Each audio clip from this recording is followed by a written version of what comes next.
نتوسل بالحبابة. Assalamualaikum warahmatullahi wabarakatuh, teman-teman sekalian. Semoga sehat selalu dan berkah dimanapun kita berada.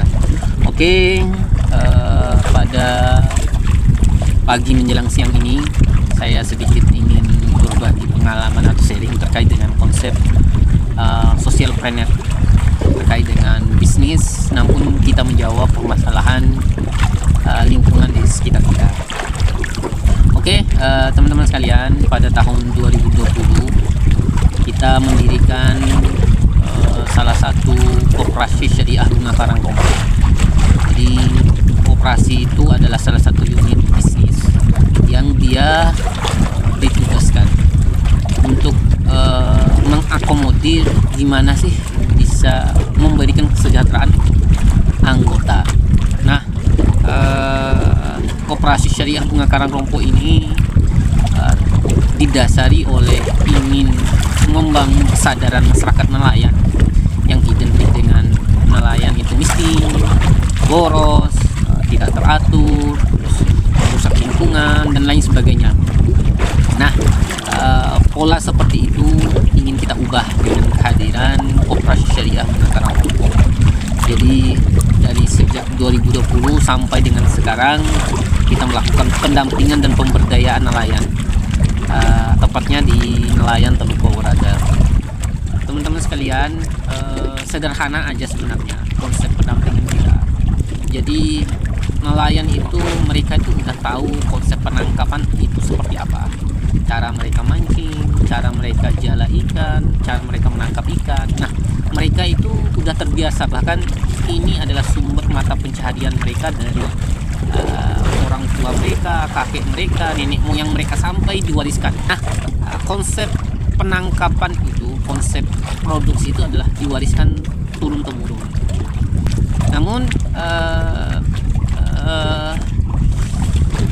berbanding terbalik dengan nilai mereka udah terbiasa nangkap ikan, tetapi ketika mereka keluar ikannya tidak dihargai dengan harga yang berkualitas, sangat murah dan lain sebagainya, sehingga tidak berbanding terbalik dengan kesejahteraan yang diharapkan oleh nelayan.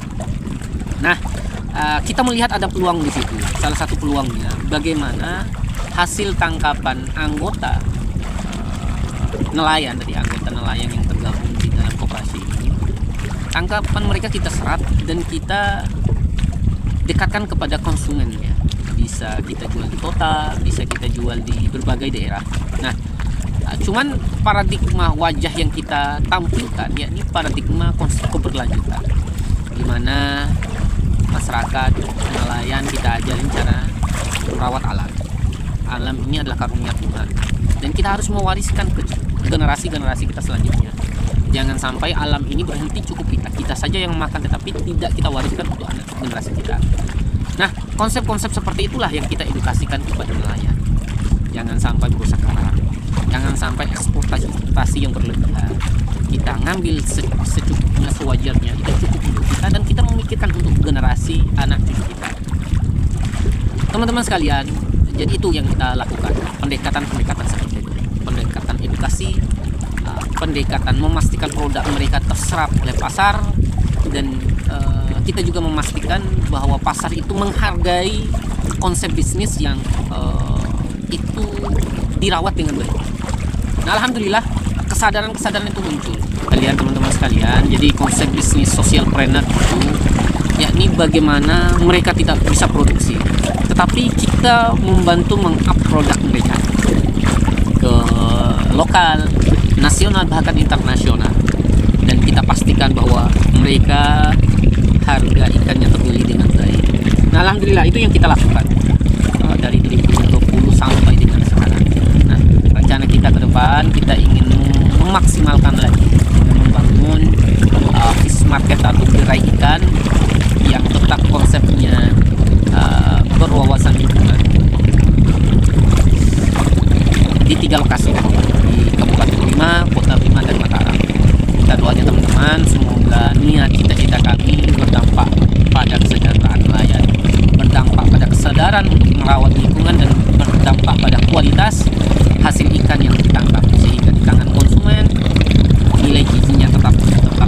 dapatkan, dan nilai kesadaran konsumen. Jadi kesadaran itu bukan saja di tingkat nelayan penangkap, tapi di tingkat konsumen. Pertama, bagaimana mereka berparadigma bahwa kita harus cari supplier, cari nelayan yang itu dia merawat lingkungan, bukan eksploitasi, bukan harga murah yang kita kejar, tapi nilai dari seperti itu, nilai penghargaan terhadap lingkungan itu yang penting. Makanya kita edukasi kepada nelayan, kalau beli ikan perahu kakap, medianya yang minimal 3 ekor sekilo atau 2 ekor sekilo, atau minimal udah 3 atau 4 ton ke atas lah. Jangan ikan di bawah. Kebiasaan kita mintanya, bang pesan ikan kerapu kalau bisa 5 ekor sekilo ya, 4 ekor sekilo. Nah, kenapa mesti di atas itu? Karena Bapak Ibu sekalian, biarkanlah ikan itu sekali reproduksi atau apa istilahnya ya, biarkan dia membuahi, sekali melahirkan. Kalau mereka melahirkan, berapa anaknya yang akan menjadi ikan baru. Nah itu, jadi kesadaran itu yang akan kita bentuk kepada konsumen, bahwa beli ikan kakap kerapu setidaknya kita beli ikan yang 4 on ke atas atau 3 on ke atas, jangan ke bawah. Jadi kalau nanti pesan ikan, Bang Ibrahim boleh pesan ikan kerapunya 1 ekor sekilo gitu, atau 2 ekor sekilo. Nah, kalau belinya mintanya 4 atau 5 ekor sekilo, berarti konsumennya belum teredukasi terkait dengan konsep penangkapan yang berkelanjutan. Artinya kita menangkap ikan tetapi dia belum pernah membuahi atau belum pernah menelurkan benihnya gitu. Oke, itu aja teman-teman sekalian. Semoga kita diberikan kesehatan, kesuksesan selalu. Tetap jaga semangat kita, jaga niat kita untuk merawat alam ini. Wassalamualaikum warahmatullahi wabarakatuh.